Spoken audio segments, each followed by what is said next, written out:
nice and punctual. So, Amaretti cookies. I'm making these with almond extract. If you haven't got the almond extract, don't panic. You don't need it. It just adds a bit of an extra flavour. You could do it with Amaretto or Disaronno, the alcoholic drink or liqueur. But I've made these for kids, so they've got no alcohol in them, although, to be honest, a tablespoon of Disaronno is not going to send your kids too loopy. So we'll get started. First, we'll heat up the oven. So if you preheat your oven to 170C, 150 fan, I think that's gas mark 4. I'll go and switch my oven on and then we'll get going.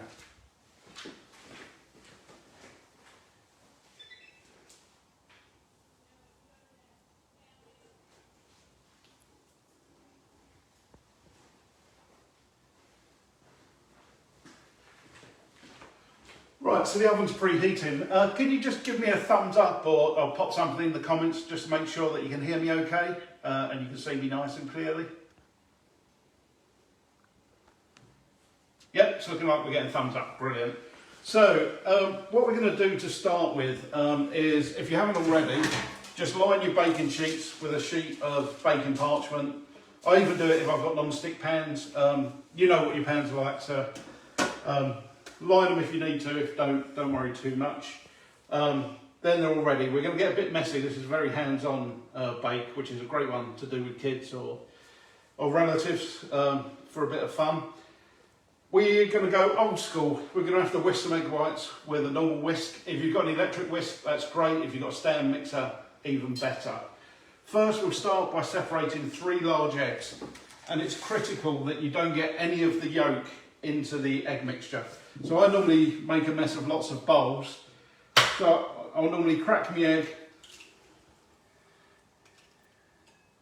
and just pass it between 2 eggshells. You don't want any yolk in there at all.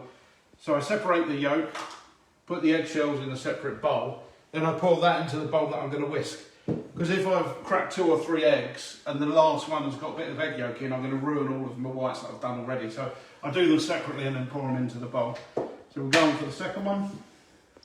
Your other option is a slightly messier option, is you just pour it through your fingers.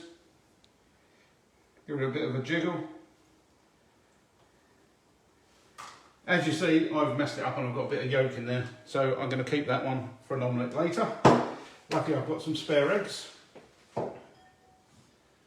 Now I'm going to need a clean bowl, bear with me.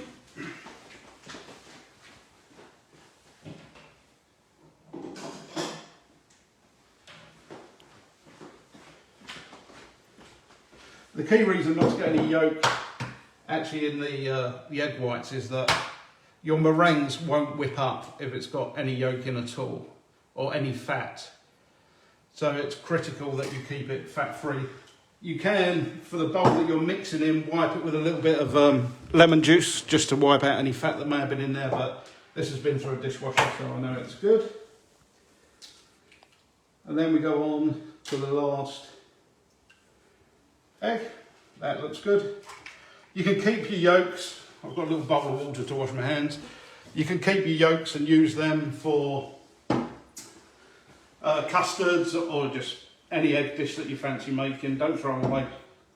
Don't want to waste anything where we can. And now this is where you work out your bingo wings. If you've got an electric mixer, I'd recommend you do it.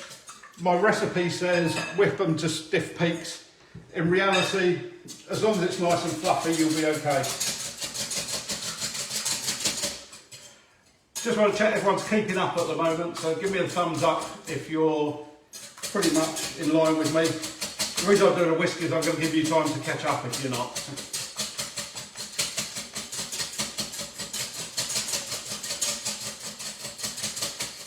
This is one of the simplest sort of cookies to make at Christmas. They're great little gifts.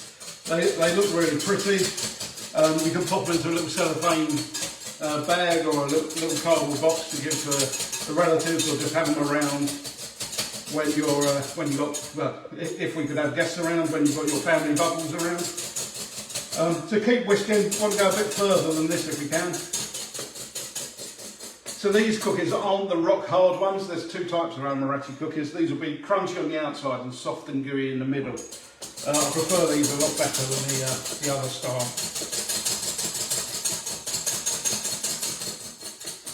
I think we've got a visitor from America who lives somewhere like Colorado or very high up, and I've got no idea what the altitude does to whisking eggs, whether you can whisk eggs at that altitude.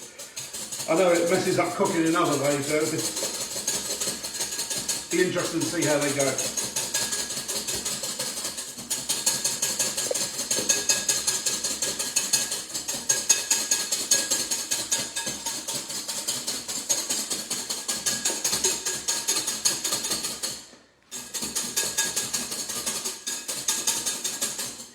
Hopefully your eggs are whisking up nicely. Give us a thumbs up if you're almost there with your eggs.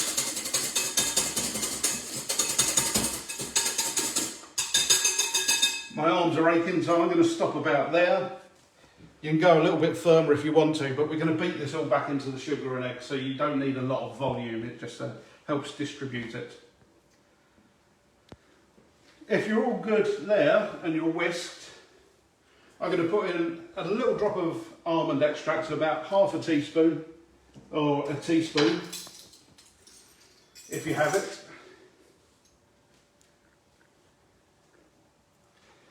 And then I always put vanilla in pretty much everything I bake. It just gives a little bit of extra depth of flavour. If you've got, this is paste, but if you've got the extract, that's fine. It's just what I had in the cupboard. So about half a teaspoon of that.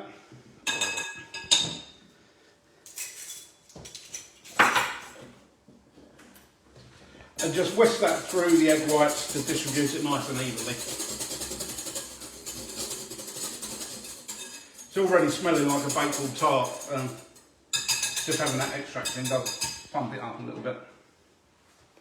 Are we all good at that stage? So I'll give you a minute or two. I'll have a sip of coffee and just give you a chance to catch up.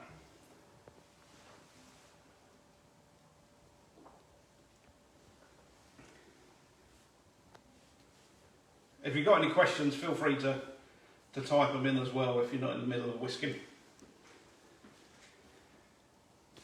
We've had one thumbs up, so we'll give you a couple more minutes. One day they'll invent self-whisking eggs.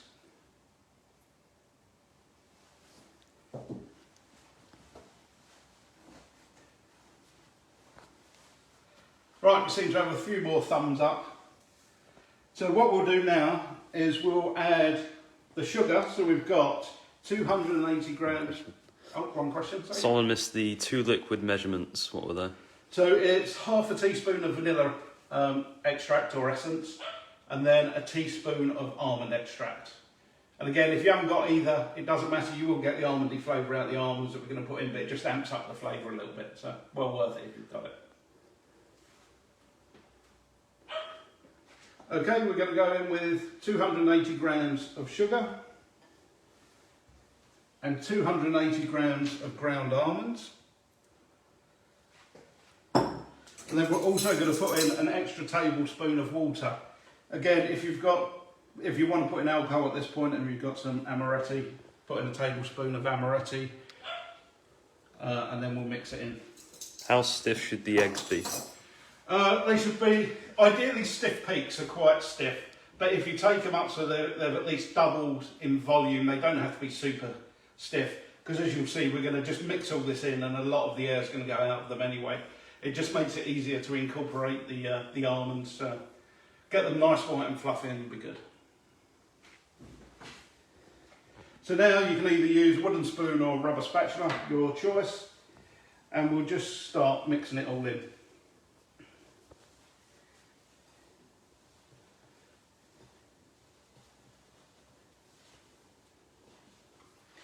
And you just want to keep mixing until it forms a nice even paste and you've got no white fluffy bits of meringue left.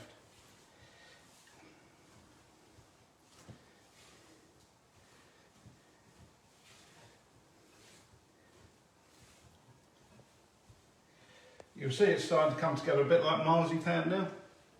If you look, so as you're pushing, it's starting to hold together better. That's the sort of consistency you want.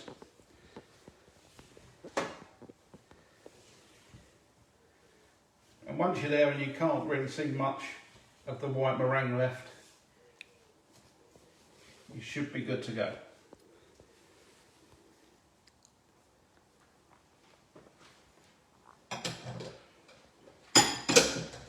So once you're at that stage, give us a thumbs up and we'll go to the next piece. I'll just tidy these out of the way.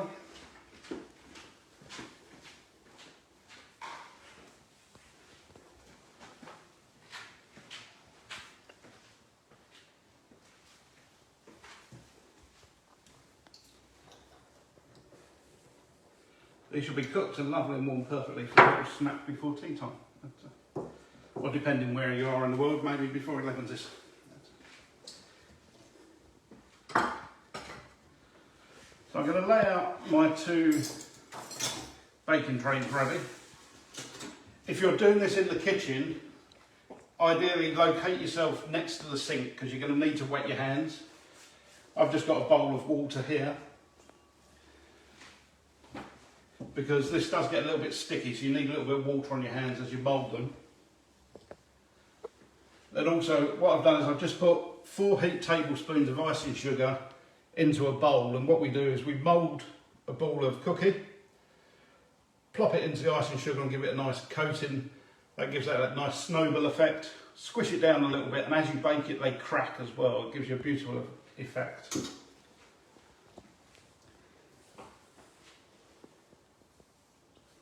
So are we ready for a bit of shaping?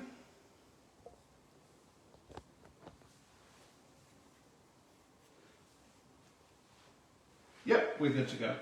Right, so I don't know why people say this, but generally when people make biscuits, they say make a walnut sized ball of dough. If you're a golfer, it's probably just smaller than a golf ball. If you're a tennis player, well, don't make them that big. So what you want to do is roll them into kind of a ball, and this is where it's ideal if you've got a wet hand. It's kind of just smaller than a golf ball, a bit bigger than a walnut. Then you drop it into the flour. Ideally, if you've still got your spoon, you can just cover it over. Plop it onto your baking sheet, leaving a bit of space. These should make probably around 16-ish, depending on the size that you make. So again, if you need to, wet your hands. They don't have to be perfectly sized and equal. If I was doing these on the bake-off, I would probably weigh them just because they are a little bit fussy around things being of equal size, but this is for home, so who cares?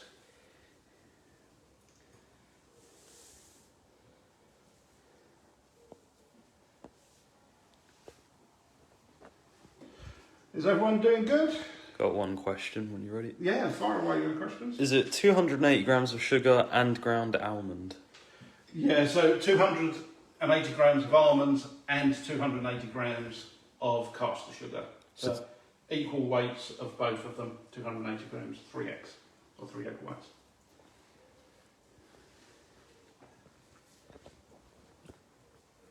This will be, hopefully if we get it right, we will save this.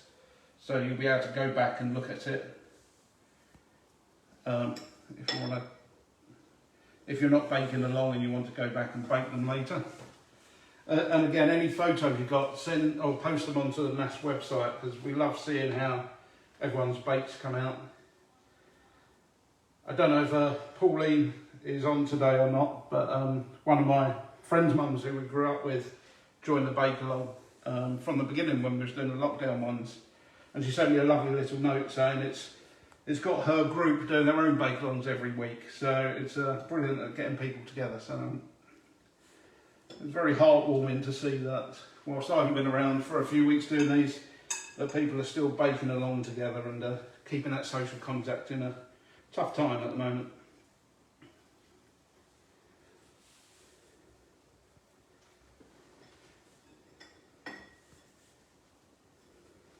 These look like little snowballs. I think they're perfect Christmas time treat.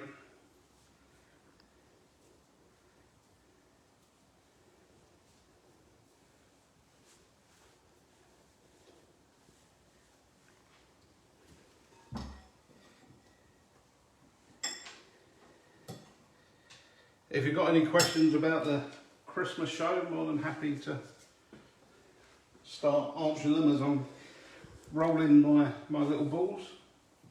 it was a bizarre year. Obviously, it was they filmed the main show in a COVID bubble at a little hotel, or a big hotel, near Essex. So everyone just stayed there for the duration. Had to have tests before they went in, and regular tests. That had all finished by the time that shoot had finished by the time we'd recorded ours. So we had to self-isolate for a couple of weeks as best we could. Having children, that's a little trickier when we're going to school. And then we had a couple of COVID tests on the weekend before we headed off to film, just to make sure that we were clear. And then we formed our own little bubble in a hotel near where we filmed the Christmas show, which was great because the Christmas edition will feel just very normal in that the presenters and judges did exactly the same. So we would have that somewhat closer interaction, and you haven't got masks, which makes telly not very entertaining if you can't see people's mouths moving. Got a question. Yeah. How big should the cookies be? Right, I would say about the size of a walnut, or just smaller than a golf ball. So I use a tablespoon for a size. If you did a big heap tablespoon, you're probably about right. And again, it will probably make 12 to 16 cookies, depending on the size. I think mine are a little bit bigger than normal, but Got a couple of people who are a bit behind as well. that's okay. We've got plenty of time. So. If there's any other questions about what we've got up to get to this point, just shout, and I'm happy to answer them. Yeah, so we was in a COVID bubble for filming for a couple of days, which was great fun. Got to meet Matt, who I'd never met before, but always been a fan of his comedy. He's such a lovely guy. Didn't realise what a good singer he was. Obviously he's in Les Mis as well. But just a bit like Sandy Toxic, just a really loving, caring guy that you kind of need around when it's getting a bit stressful. Who's there to calm you down and give you a little bit of advice. And Tom Allen, I met on the Extra Slice, is absolutely hysterical. The pair of them together make such a great double act. It was great to see lots of bald people getting an airing, a much kind of underrated and marginalised group of people on telly, so the more bald people on telly the better. We might start our own little bald people union. The only trouble with the pair of them is that they're having so much fun, and both of them love to chat, so you just don't get any baking done, so you have to kind of be a little bit rude and carry on. But it's brilliant fun. Got a question when you're ready? Yeah. Will the cookies spread in the oven? They will spread a bit, yeah, they won't spread too much. You give them a good kind of 2 inches between them. We are going to squish them down just a little bit before we put them in. But they will hold a little bit of a ball shape. I think I'm getting close to being there, but my hands are so sticky.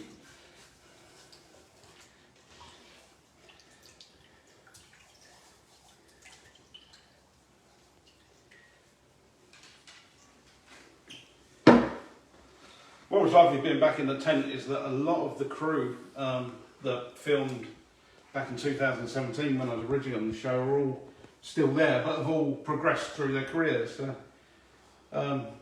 The series producer, I think that's the right title for her now, was a person who sent me a DM saying, would you like to be on the show? And I think before she'd finished typing it, I'd already said yes. I was so excited.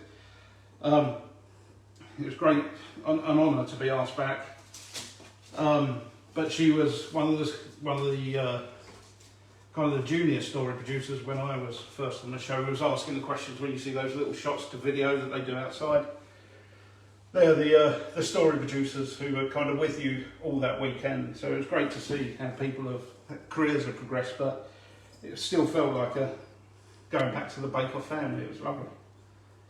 Got a question again? Yep. What temperature for the oven? So the oven is 170C, 150C if it's a fan oven, gas mark 4, and I can't remember what it will be in Fahrenheit.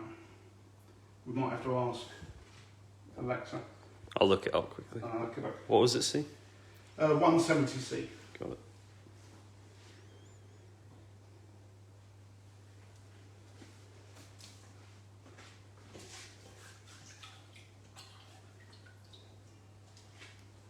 £338 Yeah, so go 340. Round it up. Yeah. Okay, so we've now got 8 per sheet, giving them a bit of space in between. They won't spread too much. They're not going to go like a flat cookie. They will hold their shape. So all you need to do is just, with a couple of fingers, just give them a little push and you'll start to see some of the icing crack on the edge. Start seeing little cracks. You kind of want that because that's going to give you the crunchiness. They will puff up a little bit, but not crazy.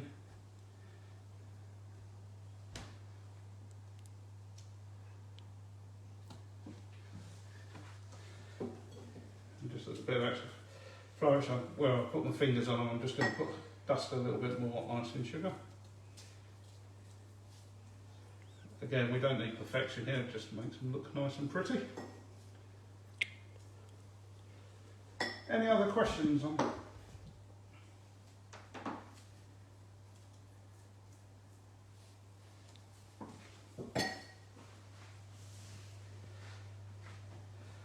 Right, whilst you're catching up, what I'll do is I'll pop these into the oven and get them cooking. They're going to go in for about 15 minutes. They want them to be nice and golden brown on the outside. They'll still be squishy inside, but you just want that colour on them. So let's go through to the oven.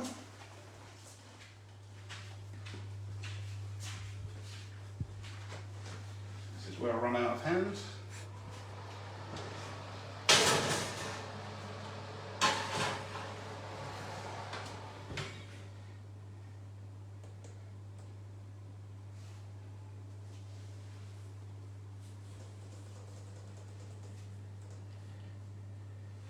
I've got them in for 15. I might check them probably a minute or two before just to be safe.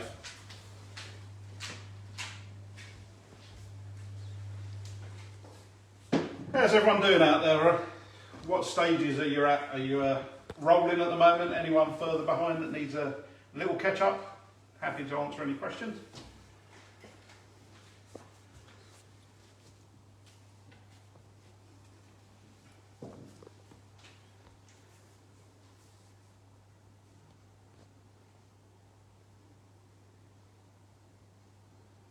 No questions? No? I think one of the bigger challenges I had this year doing the Christmas show was with my ankylosing spondylitis.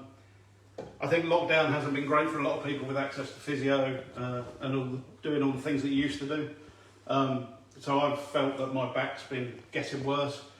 But they're long days filming, so we're in the tent probably filming 12 hours a day. You do get breaks on and off, so it was tough on the back this time round, but luckily in between shots and that I stretched behind the bench where I could go for a little stroll around the outside of the tent. So there were still ways to manage it, but it was definitely a lot harder than a few years ago.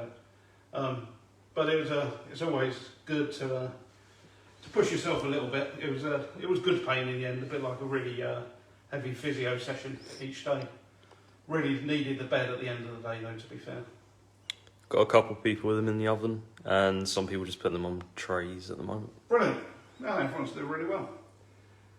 I think the other great thing about the Christmas special is that no one goes home, so the pressure isn't the same. It's interesting because you still want to do really well, but you haven't got that fear that that could be your last episode. So it made it a lot more enjoyable. I got to meet so on the Christmas special. There's Ruby from 2 years ago, Rosie the vet from last year, and Jamie the tall young lad from last year as well. And I hadn't met those bakers before, and they were all brilliant. We had a great laugh.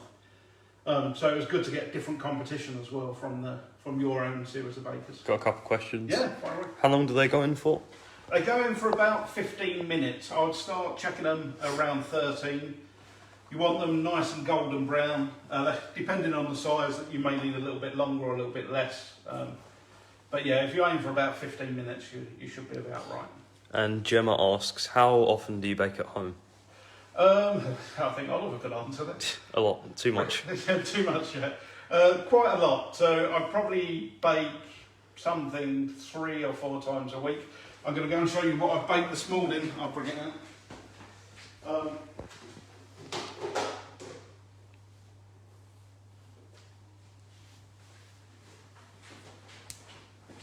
I wanted to do a bit of fun baking, so Kim Joy sent me her book. So I made some bakewell tart reindeers, which are super cute, and my youngest son's eaten half of them already. But yeah, I bake bread a lot, so I generally bake some sourdough during the week or at the weekend. I do recipe development for Baking Heaven magazine, so generally I've got a deadline to produce a recipe for them, and then just home stuff for fun, stuff that I do for social media, or stuff for brands as well occasionally, like Circlon and a few of the cooking brands I've done some recipes for, and then just stuff for fun. Often I don't get to take a step back and just bake something I want to bake. Generally I've got a brief that I'm working to, so it's great to...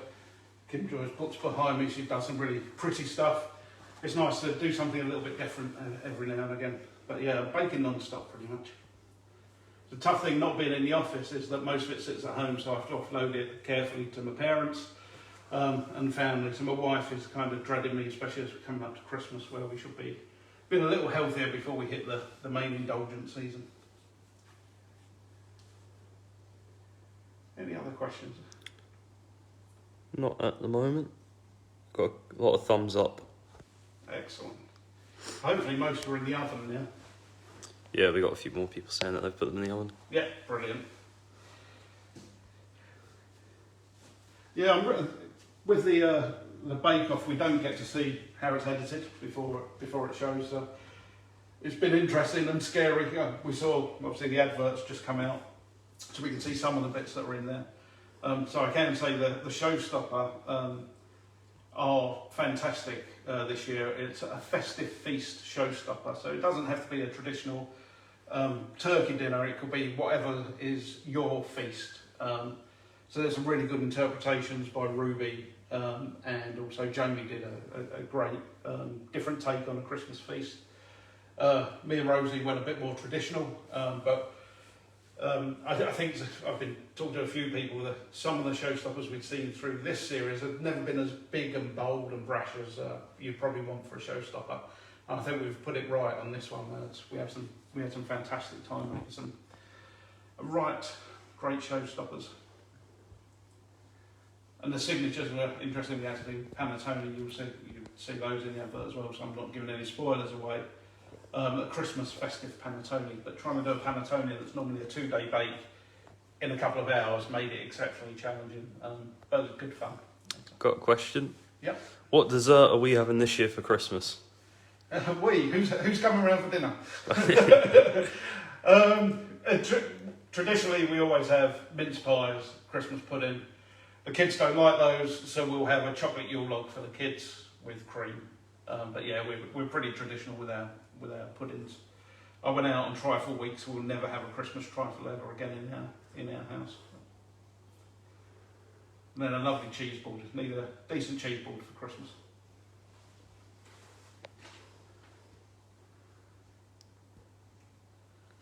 Any other questions? Not at the moment. How long's left on the cookies? Let me go and have a look.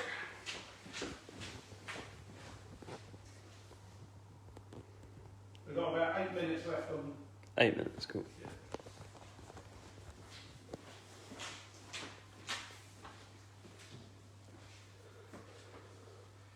One of the questions I've been asked a lot, I've did a couple of radio interviews, is around how are Paul and Prue over the Christmas festive season. And I've got to say, Paul is a bit of a pantomime judge in that he always comes across as the mean, evil judge, but he's a lovely guy and he really cares about how the bakers are getting on and how they're developing and growing, and that's why he's often tough on his critique, but he is actually a really good, nice guy. Prue is brilliant, but she is like your nan, that will just give it to you straight, both barrels. If you've done a good job, you'll hear you've done a good job. If you've done a bad job, you get it. It was lovely to see them both again, but they were both in really good festive spirit, so it'll be a good fun episode. How long to cook again? To cook, we're saying 15 minutes, check them around 13 minutes. It depends on your oven and the size of the balls. They may need a minute or two extra. You just want them to go golden brown on the outside. They will stay soft on the inside, and that's fine. You just want a bit of crunch on the outside. When we take them out, we're going to leave them for about 5 minutes on the tray to cool down a bit before you move them onto a wire rack to finally cool. And then we're going to put them into a Tupperware box once they're totally cool, and that'll keep them nice and fresh. How long have you had AS? AS, I was diagnosed in 2012, and it was the reason I ended up on the bake-off. So I was training for the London Marathon, and I ran the London Marathon in 2012, but I had a lot of SI pain and lower back pain and fatigue, more than I would have expected for the training I was doing.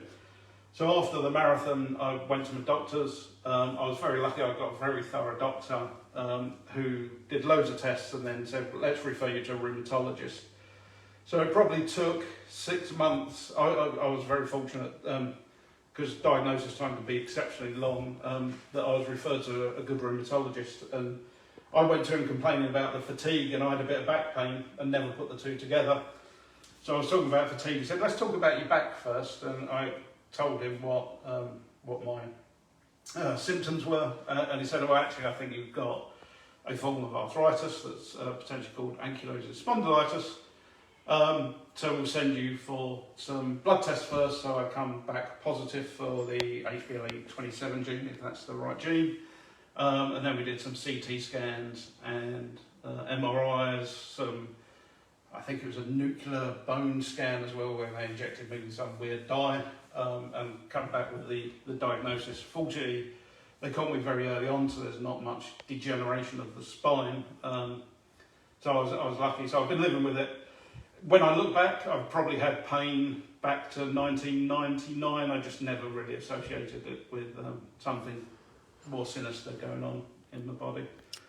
But now I'm on a drugs trial for a new drug that's coming out, new biologic. So I'm on a blind drugs trial at the moment. That's Hillery versus this, and that has been, I don't know which one I'm on, but it's been life-changing. And I think most people who get onto biologics, they end up with a lot better outcome. So I've been fortunate on the way through, but I still get flare-ups. I've been rough for the last couple of months, but it will settle down. It's just one of those things. What's your favourite thing to bake and the most tricky thing you find to bake? I think they're one and the same. So I fell in love with making sourdough on the show. I wasn't a great bread baker before I went on the show, but Yanni in our year was a brilliant bread baker. Chris was a brilliant bread baker as well. So I had some really strong bread bakers who were really passionate about sharing their knowledge, and obviously Paul was on there. So I learned to bake sourdough on the show, but it's so fickle. It's some days they come out looking beautiful, other days you do it exactly the same, and the weather or whatever it may be just makes them as flat as a pancake. So it's a really challenging bread to make it really well. But I think any bread that comes out of the oven's tasty. You can always toast it, put a bit of jam on it. But yeah, bread's probably my favourite. Should the Amaretti biscuits feel springy to the top straight from the oven? Oh, well, that's a good question. I've never squished them. They will be a little bit because they'll set up as they come out. As long as they've got a nice dark, or a nice golden brown colour, you should be okay. If they're not golden brown, leave them in for a minute or so more. But as they set up for about 5 minutes on the tray, they should start going hard, and then you get a bit more cracking on the outside. Daniel's taking immune suppressant medication as treatment. Are you on similar medication? And if so, how have you been keeping yourself safe during the pandemic? Yeah.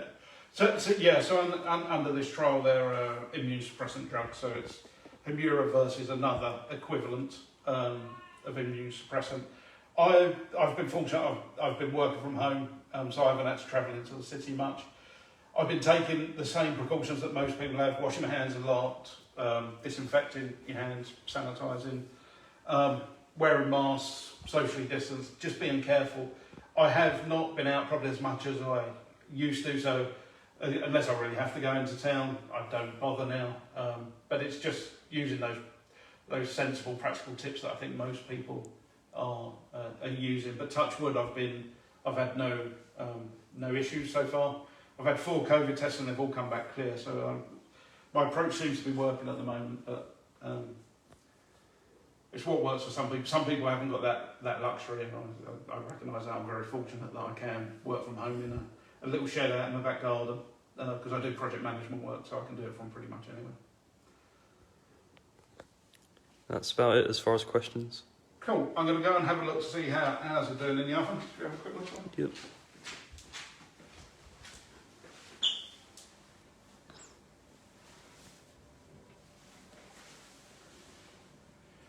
Do they get in there? We've got about another 2 minutes. I might put them in for another extra minute just to give them a bit more of a darker colour.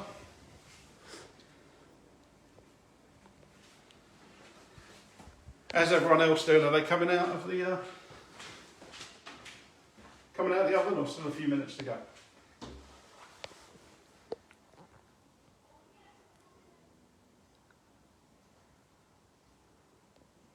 Maybe we should do smiley face if they're out the oven, thumbs up if they're still in.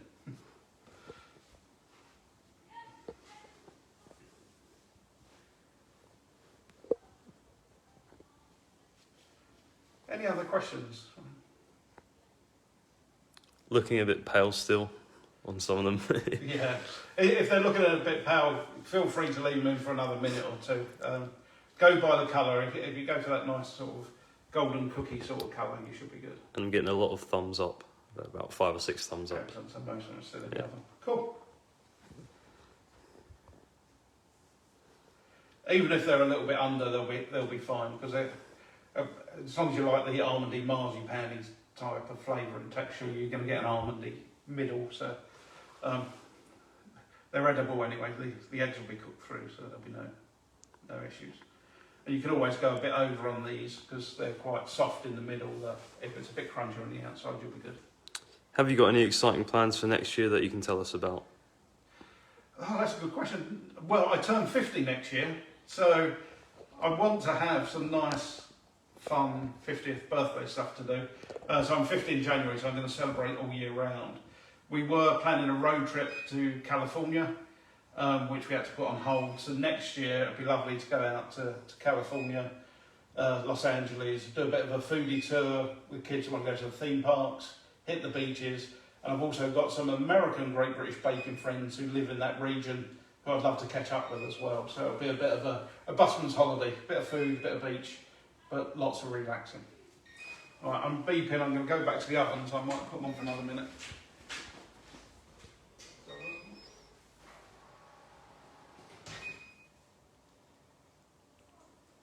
I'm going to give mine another minute or so.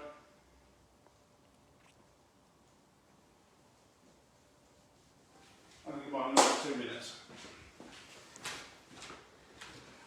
Baking wise, hopefully festivals are back. I've really missed, because I present at food festivals and that's so much fun, baking in front of a live audience, and obviously they've all been cancelled this year, so hopefully next year I can get back out, meeting up with some old friends. Really miss that kind of social interaction. So there'll be plenty of baking in the future. Obviously, once you've done your Christmas bake-off, I don't think there's any other invites back, so my bake-off career will be over, but I'll still be baking non-stop, no doubt.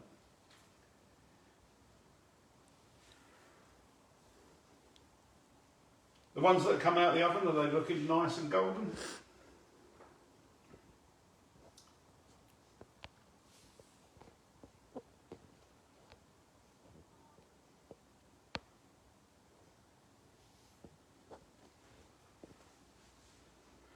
And whilst it's going to be really tempting to eat one while they're still warm, it's best if you let them go cold, so then you'll get a bit more of a crunch on the outside. But it's the same when you bake a bit of bread. They say never cut it while it's warm. Yeah, the best time to eat a bit of bread is that when it's still warm with a bit of salted butter on it. Would you ever write a cookbook? I would love to write a cookbook. I did have a couple of ideas. I wrote a small cookbook for kids baking, and all the proceeds went to Great Ormond Street. It was like 10 or 11 recipes. Maybe that's what I'll do next year. I'll start to plan. It is a big investment in time and effort. You need about 70 recipes, and you need to fully develop them, and then obviously cookbooks are best if they've got really nice photography. So it's a tough market at the moment, but it's something I would definitely love to do. And I was considering tying that back into, we have an allotment to do very much seasonal bakes from homegrown produce. So I've got some ideas, but fingers crossed one day I'll get a cookbook out there. Right, I think we're going to call them good enough.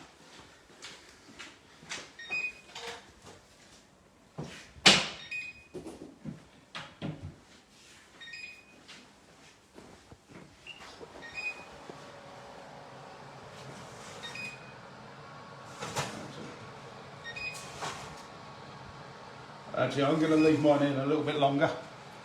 I'm going to also change around the trays, because I think the top ones are baking quicker than the bottom ones.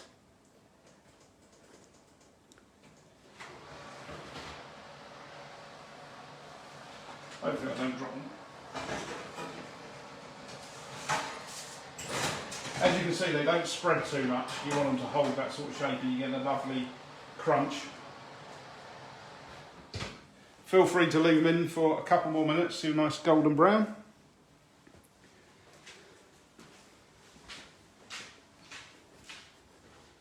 I think if there's no other questions, we can finish it there. I will post my finished ones up onto the Facebook site. Love to see all your bakes. If you've got any last questions, fire away. If not, have a fantastic Christmas. I really hope you like the cookies, and you never know, in the new year we might do a few more bake-alongs. We'll see how we go. Any questions? Not at the moment. Cool, best of luck. And again, if you post them on the NASS Facebook site, that's brilliant. If you're on Instagram or Twitter, tag me on them. I'm Cluck Muck Cook, so I can have a look at them. And I'll share mine on social media as well, later when they're out the oven and cooled. Thank you very much for joining me. Hope you have a wonderful Christmas. Hope you all stay safe and well, and have a time to relax and spend with your family.